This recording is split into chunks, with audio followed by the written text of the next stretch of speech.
Hi friends, welcome to KVS దయ్యాల బండి. ఈరోజు మీ ముందుకు నేను ఒక భయంకరమైన స్టోరీని తీసుకొని వచ్చాను. ఆ ఊరు పేరు సత్యన్నపురం. ఆ గ్రామంలో చంద్రయ్య అనే ఒక రైతు ఉంటాడు. ఆ రైతు దగ్గర 2 ఎకరాల పొలం ఉంది. అది వాళ్ళ బంధువులది. కానీ ఎప్పుడు కూడా అక్కడ పంట వెయ్యలేడు. పొలమంతా బీడు పెట్టాడు. మంచి ధర వస్తే అమ్మాలని అనుకుంటాడు.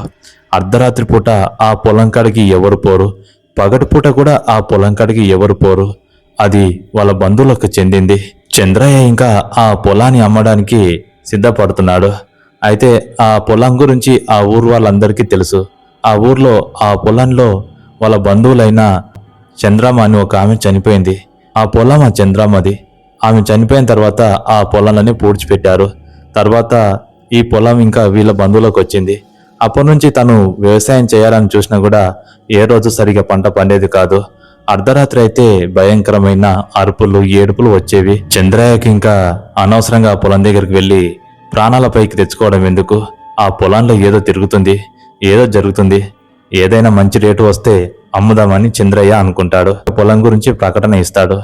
ఇంకా ఒక 30 కిలోమీటర్ల దూరాన ఉన్న ఒక ఊర్లో సుబ్బారెడ్డి అని ఒక రైతు ఆ పొలాన్ని కొంటాడు. సుబ్బారెడ్డి ఇంకా ఆ ఊర్లో వ్యవసాయం చేస్తూ అక్కడ ఒక చిన్న గుడిసె వేయాలని అనుకుంటాడు. ఒకరోజు చంద్రయ్యని కలిసి ఆ పొలాన్ని చూసి రిజిస్ట్రేషన్ చేసుకుంటారు.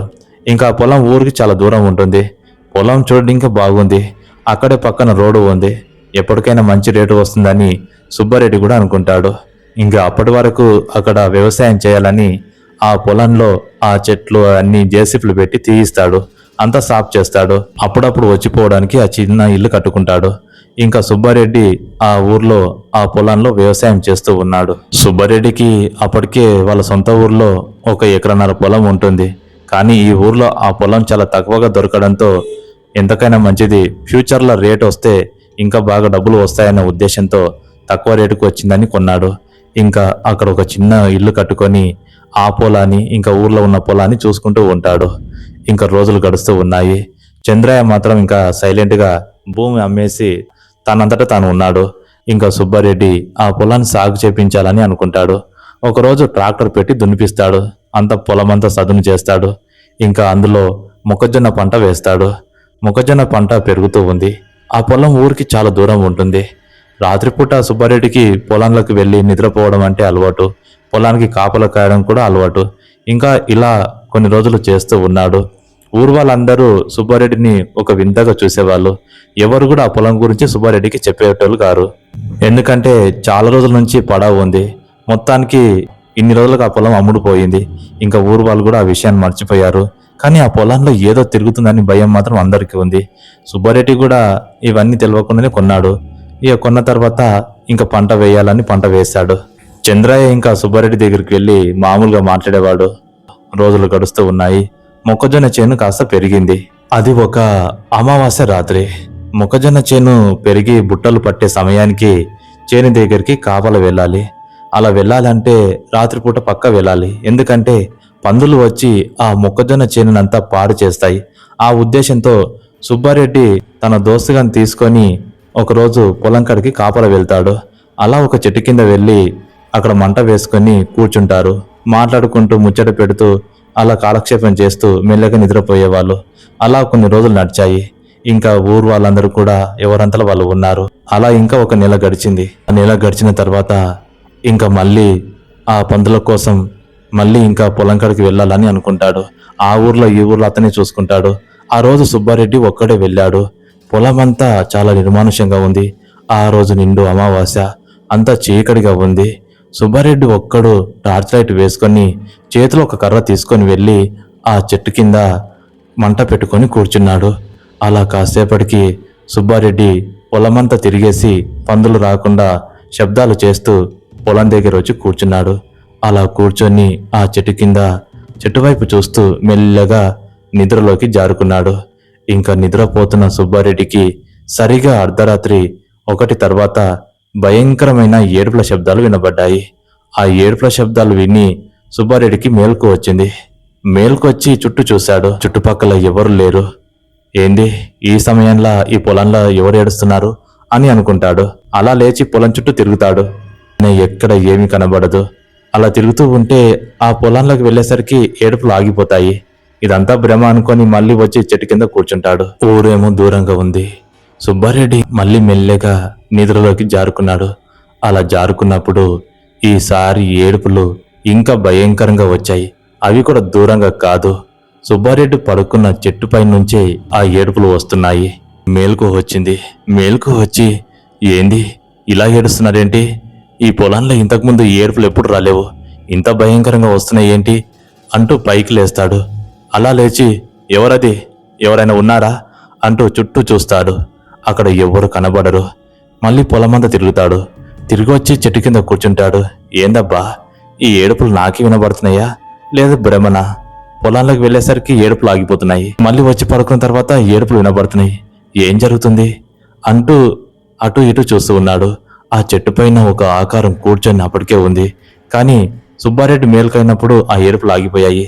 ఇంకా ఇదంతా కాదని మళ్ళీ ఇంకా గట్టిగా నిద్రపోవాలని ఫిక్స్ అవుతాడు. అలా నిద్రపోయేసరికి పైనుంచి మళ్ళీ ఏడుపులు వినబడతాయి. ఏడుపులతో పాటు రక్తపు సుక్కలు సుబ్బారెడ్డి పైన పడతాయి. అలా చల్లగా రక్తపు సుక్కలు పడేసరికి సుబ్బారెడ్డి అదురుకొని లేస్తాడు.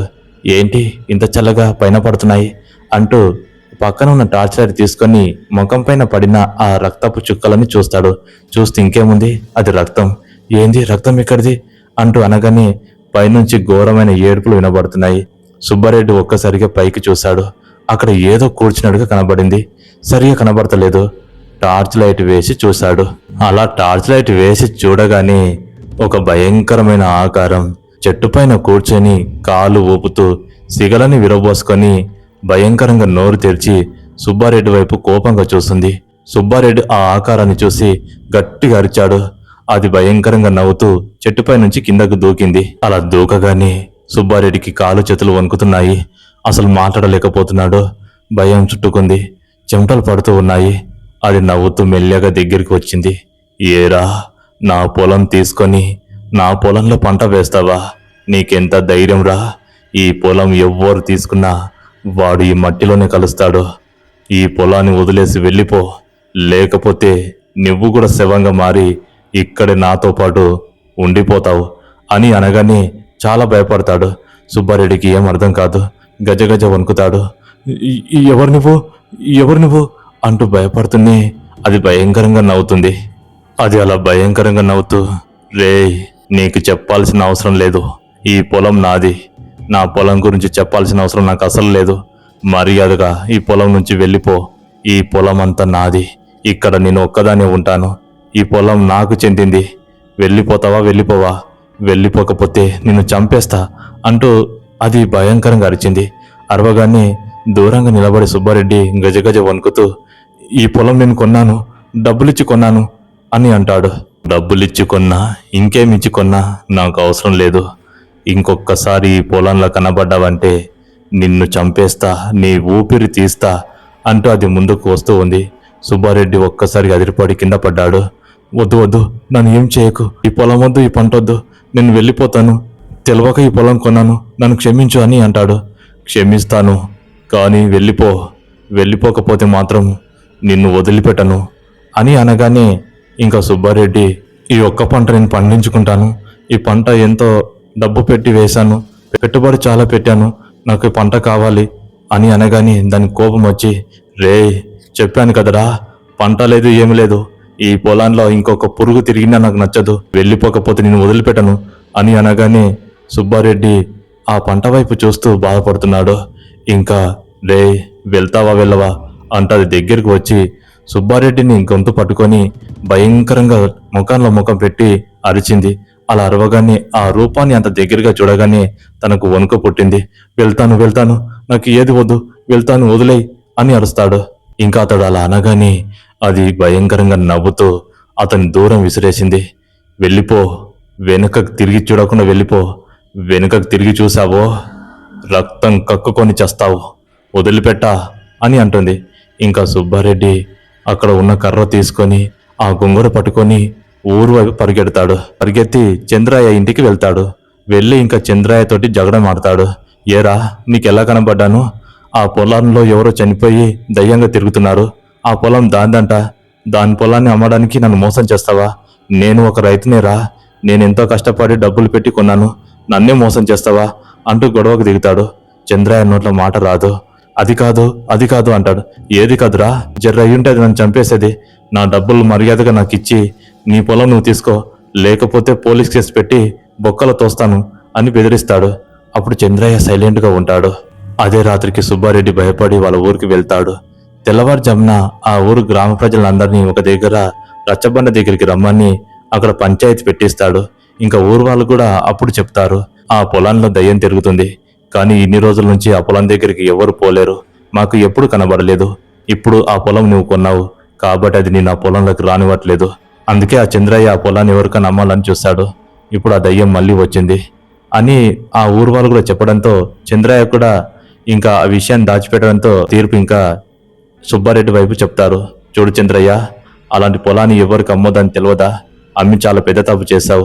ఒకవేళ నీ వల్ల అతని ప్రాణం పోయుంటే తిరిగి తెచ్చేవాడివా అంటూ ఇంకా మాట్లాడారు. తర్వాత పంచాయతీ తీర్పు చెప్పి మళ్ళీ తన డబ్బులు తనకిప్పించారు. ఆ భూమిని మళ్ళీ చంద్రయ్యనే తీసుకుంటాడు. కానీ ఇంకా ఆ పొలం దగ్గరికి వెళ్లకుండా చుట్టూ కంచె వేశారు. అక్కడ హెచ్చరిక బోర్డు కూడా పెడతారు. ఆ పొలం వైపుకు ఎవ్వరిని వెళ్ళనివ్వరు. ఆ పొలానికి ఎంత మంచి రేటు వచ్చినా ఆ ఆశకు పోయి పొలాన్ని అమ్మరు. ఎందుకంటే ఆ పొలానికి చెందిన ఆమె చనిపోయి భయంకరంగా దయ్యంగా మారింది. పొలంలో అడుగు పెడితే వాళ్ళని చంపుతుంది. ఇంకా ఆ పొలం అలాగే ఒక అడవి లాంటి ప్రాంతంలో మారిపోయింది. సుబ్బారెడ్డి కూడా వేరే దగ్గర పొలం కొని ఇంకా మంచిగా వ్యవసాయం చేసుకుంటూ సంతోషంగా ఉన్నాడు. అందుకే అంటారు, ఎవ్వరిని కూడా నమ్మించి మోసం చేయకూడదు. అలా మోసం చేస్తే తిరిగి మనకే తగులుతుంది. ఎవ్వరిని కూడా కర్మ వదిలిపెట్టదు. మరి ఈ స్టోరీ మీకెలా నచ్చిందో కామెంట్లో తెలియజేయండి. మరొక స్టోరీతో మళ్ళీ వస్తాను. అంతవరకు సెలవు. జై హింద్.